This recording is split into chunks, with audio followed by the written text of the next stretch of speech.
देखील आज मंत्रिमंडळ बैठकीनंतर शेतकऱ्यांच्या खात्यामध्ये आपला नमो शेतकरी महासन्मान योजनेचा जो हप्ता आहे तो जमा करण्याकरता आपण कार्यक्रम केला आणि एका क्लिकवर हे पैसे आता जमा झालेले आहेत। राज्याच्या नमो शेतकरी महासन्मान निधी योजनेअंतर्गत सुमारे 2000 कोटी रुपयांची रक्कम 93 लाखांपेक्षा अधिक शेतकऱ्यांच्या खात्यात आज जमा होणार आहे। शेतकरी बांधवांनो नमस्कार।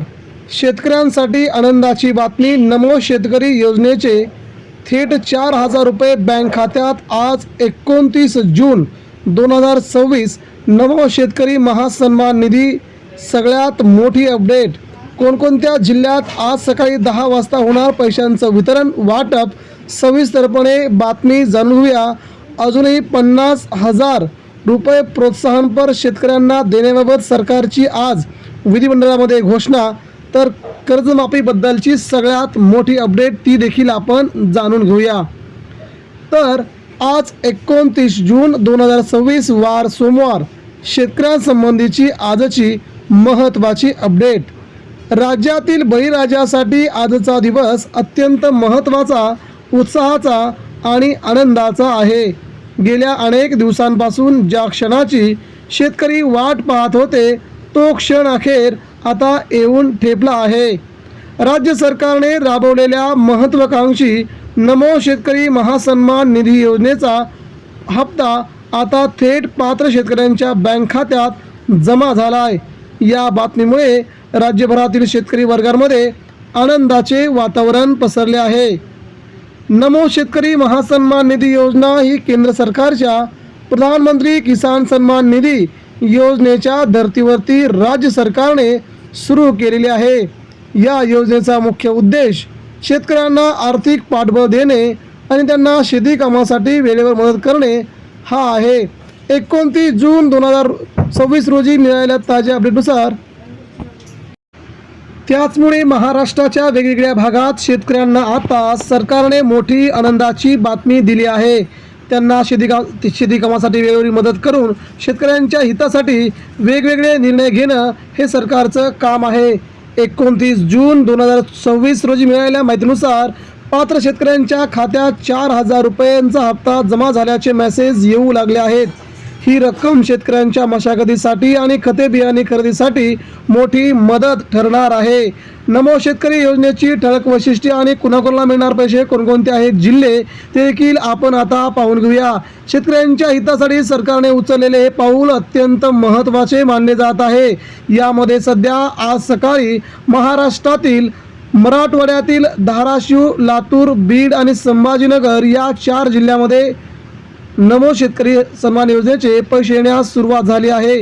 त्याचप्रमाणे विदर्भातील बुलढाणा, अकोला, अमरावती, चंद्रपूर आणि वाशिम या जिल्ह्यामध्ये आज हे पैसे थेट शेतकऱ्यांच्या खात्यावरती जमा होतील।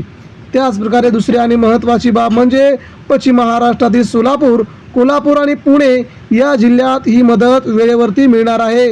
दुसरीकडे आपण पाहायला गेलं तर उत्तर महाराष्ट्रातील नाशिक, जळगाव, धुळे, नंदुरबार या 4ही जिल्ह्यामध्ये हे डीबीटी हस्तांतरण थेट आज सकाळी जमा होणार आहे। ही संपूर्ण रक्कम डीबीटीद्वारे थेट शेतकऱ्यांच्या बँक आधार लिंक असलेल्या बँक खात्यात जमा केली जाते। त्यामुळे मध्यस्थांची लुडबुड पूर्णपणे थांबलेली पाहायला मिळते। आर्थिक स्थैर्य मिळून शेती हा निसर्गावरती आधारित व्यवसाय आहे। अशावेळी ऐन गरजेच्या काळात मिळणारे अनुदान शेतकऱ्यांना सावकारी पाशातून मुक्त करण्यास मदत करते। सरकारी पोर्टलवरती शेतकरी आपली पात्रता आणि हप्त्याची स्थिती घरबसल्या पाहू शकतात। या कारणासाठी शेतकऱ्यांना आता कोणती 2 कामं करायची आहेत 4000 रुपये येण्यासाठी ते देखील आपण आता पाहूया। सर्वात सोपी पद्धत म्हणजे तुमच्या बँक खात्याशी जोडलेल्या मोबाईल नंबरवरती आलेले SMS तुम्ही तपासायचे आहेत। नमो शेतकरी योजनेच्या अधिकृत संकेतस्थळाला भेट देऊन बेनिफिशरी स्टेटस पर्यायावर जाऊन तुमचा आधार क्रमांक टाकून मोबाईल नंबर क्रमांक मिळवायचा आहे।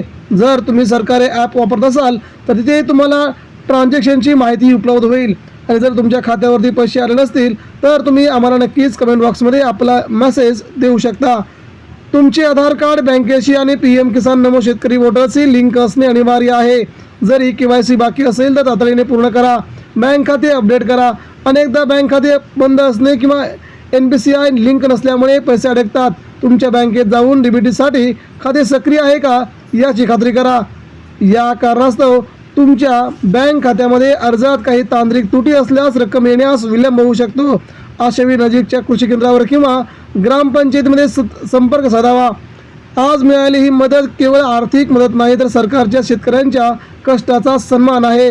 सरकारने स्पष्ट केले आहे की ज्या शेतकऱ्यांची पडताळणी पूर्ण झाली आहे त्यांनाच या टप्प्यात लाभ मिळत आहे. ज्यांची नावे काही कारणास्तव यादीत नसतील त्यांनी घाबरून न जाता आपले कृषी सहाय्यक किंवा आपले सरकार केंद्रावर जाऊन आपली माहिती चेक करावी. धन्यवाद.